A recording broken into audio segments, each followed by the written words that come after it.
Hello everyone, welcome to clinical diagnosis. और आज हम लोग पढ़ने वाले हैं एक बहुत ही इम्पॉर्टेंट टॉपिक जिसका नाम है रूल ऑफ 9 और बर्न। ये टॉपिक है एक काफ़ी ज़्यादा इम्पॉर्टेंट इमरजेंसी एस्पेक्ट्स के, इमरजेंसी या फिर आईसीयू एस्पेक्ट से इम्पॉर्टेंट क्वेश्चन है, क्योंकि आईसीयू में जो इमरजेंसी केसेस आते हैं उसमें हम लोगों को अधिकतर बर्न केसेस दिख जाते हैं, तो उसके एस्पेक्ट से आपको ये टॉपिक इम्पॉर्टेंट रहेगा। नोट सेट में भी कुछ एग्जांपल्स क्वेश्चंस मैं बताऊंगा और क्वेश्चंस कुछ आते हैं जिससे रिलेटेड हमारे ये टॉपिक है। और ये कुछ एक क्वेश्चंस तो जाहिर सी बात है एक क्वेश्चन रहता ही है, तो टॉपिक के बारे में बात करेंगे कि बर्न क्या होता है। पहले हम लोग जानते हैं कि बर्न क्या होता है, व्हाट इज़ बर्न। तो बर्न क्या है, एक तरीके का एक्सीडेंट है। क्या है? एक्सीडेंट है। एक्सीडेंट है जिसमें कि कैसा बर्न हो सकता है, जैसे कि केमिकल बर्न होता है, फिर फायर जो कि हीट में आता है, डायरेक्ट हीट आता है। अब जिसमें कि एक आता है स्टीम या फिर बॉइलिंग, कोई भी चीज़ है उससे आता है। तो बॉइलिंग चीज़ से क्या होगा भाई, तो वाटर हो सकता है या फिर कोई भी ऐसा मटेरियल हो सकता है जो बॉइलिंग पॉइंट पे है अपने, उससे बर्न हो सकता है। तो ये हो जाता है, ये भी डायरेक्ट हीट में आएगा। इनडायरेक्ट हीट में आती है, इनडायरेक्ट हीट में आता है हमारा स्टीम या फिर रेडिएशन बर्न भी हो सकता है। फिर आती है एक सन बर्न।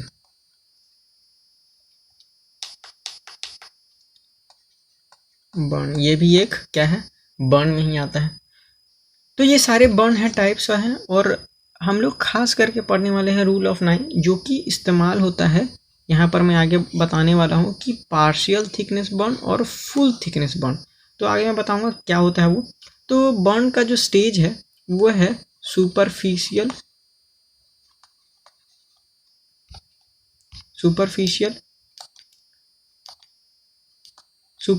बर्न है।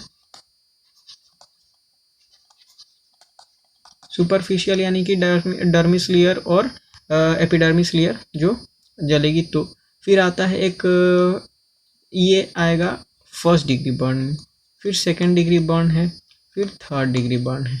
तो पार्शियल थिकनेस बर्न और फुल थिकनेस बर्न ये होता है। तो फ्लूइड रिससिटेशन करते हैं हम लोग उसमें। तो अब जानते हैं हम लोग रूल ऑफ 9 एक्चुअली में है क्या।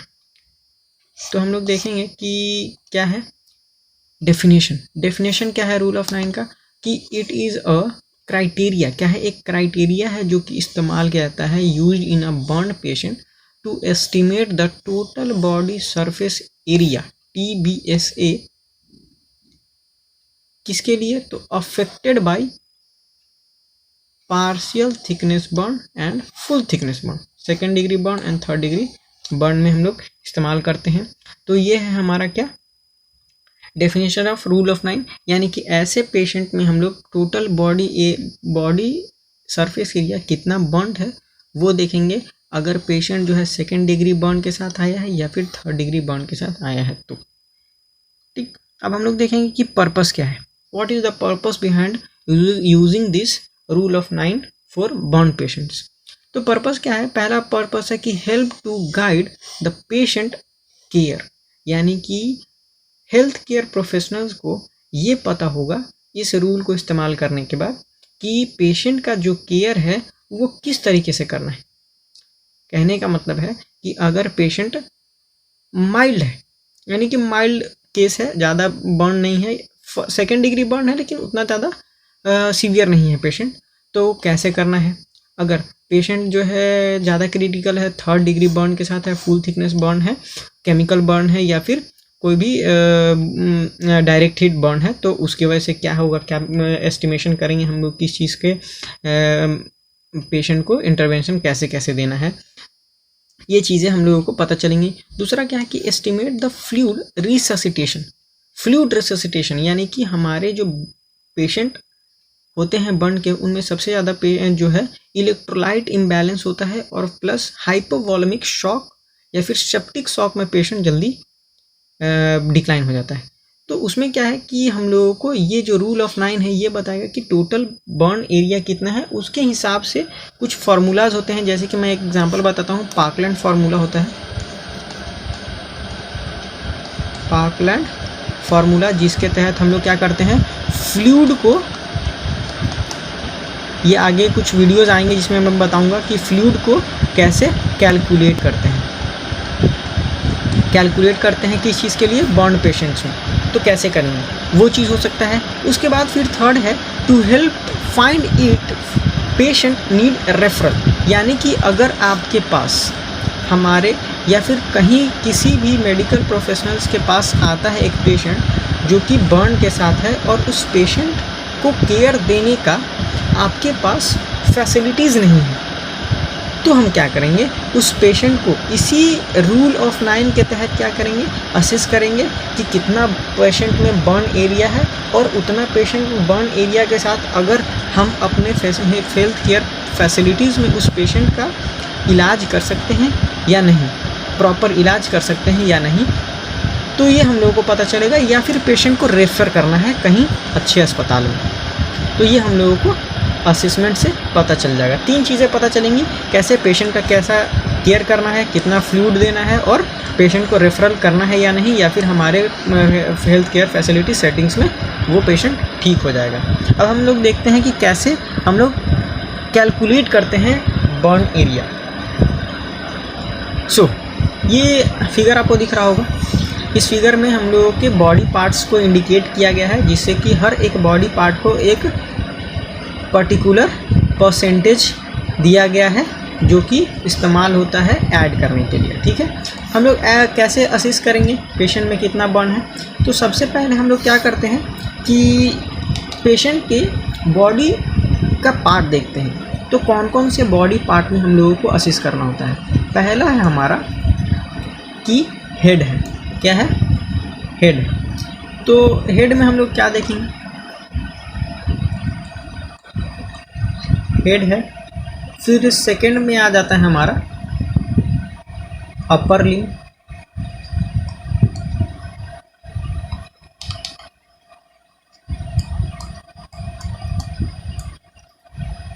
थर्ड है लोअर लिम्ब, फोर्थ है ट्रंक एरिया, फिफ्थ आ जाते हैं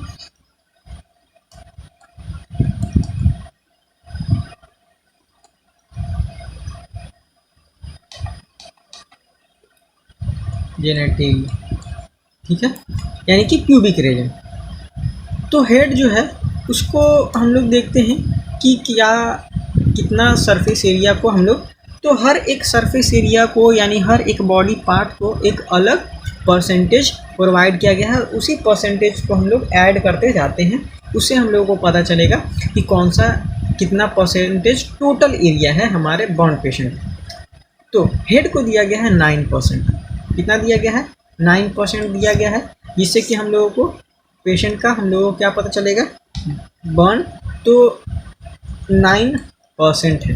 9% जो है हमारे हेड का, 4.5% एंटीरियर और यही 4.5% पोस्टीरियर हेड को हम लोग असिस्ट करते हैं, पोस्टीरियर।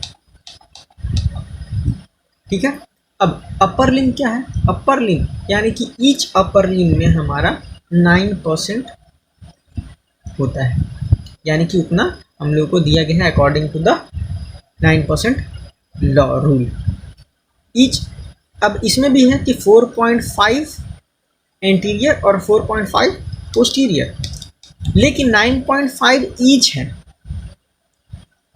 तो अगर दोनों लिम्ब का हम लोग लेते हैं अपर लिम्ब तो 9 टू जा 18 हो जाएगा, 18% अपर लिम्ब। ठीक है। अब नेक्स्ट है lower limb. Lower limb each जो है 18% दिया गया है। क्या दिया गया है आपको दिख रहा होगा, 18% है ईच। आपको उसके साइड में दिखा हुआ ईच साइड 9%, यानी कि एक लेग के एंटीरियर और पोस्टीरियर साइड में 9% तो 9 + 9 18। और ऐसे ही हर दोनों पैरों का यही इस्तेमाल करते हैं। तो 9 × 2 हो गया, सॉरी 18, तो एक हो गया 18 और दूसरा भी हो गया 18, तो 18 टू ज़ा 36%। जो टोटल जो है, अगर दोनों पैर जले हुए हैं, बर्न है, तो उसके लिए हम लोग 18 लेते हैं, और अगर दोनों है तो 36%। अब आते हैं ट्रंक। तो ट्रंक एरिया को जो है हमारा क्या दिया गया है, ट्रंक एरिया को अपर यानी कि चेस्ट एरिया,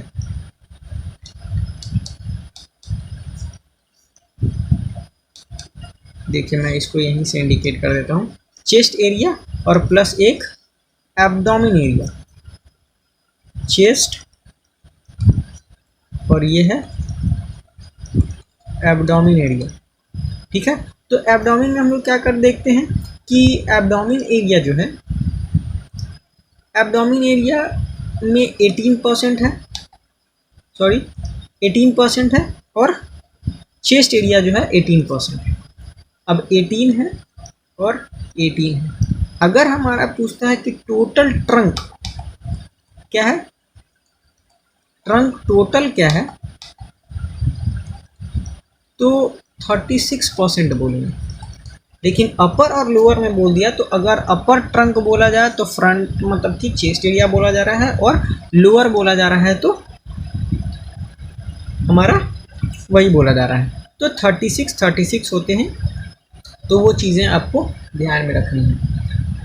तो ये हो गया। अब देखते हैं अब इसको ऐड कैसे करेंगे। और फिर एक जेनेटेरिया है, 1% लिया जाता है इसको, जेनेटेरिया को 1%, यहाँ पर आपको दिख रहा होगा जेनेटेरिया 1%। अब देखते हैं हम लोग कि इसको ऐड कैसे किया जाए, यानी कि how to calculate the total burn area according to the rule of 9। तो इसमें हम लोग लेते हैं जस्ट फॉर एग्जाम्पल में हम लोग देखते हैं कि अगर हेड है, हेड इंक्लूडेड है, प्लस में अपर ट्रंक है, मैं बता रहा हूँ अपर ट्रंक है। ठीक है। और हमारा लेफ्ट लोअर लिम्ब, ठीक है, क्या है, लेफ्ट लोअर लिम्ब।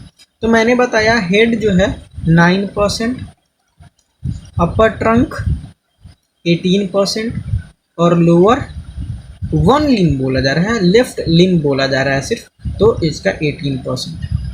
ठीक। तो 9 + 18 + 18 तो हो जाएगा कितना, टोटल बर्न एरिया जो है 36 + 9। ओके। तो टोटल बर्न कितना हो जाएगा,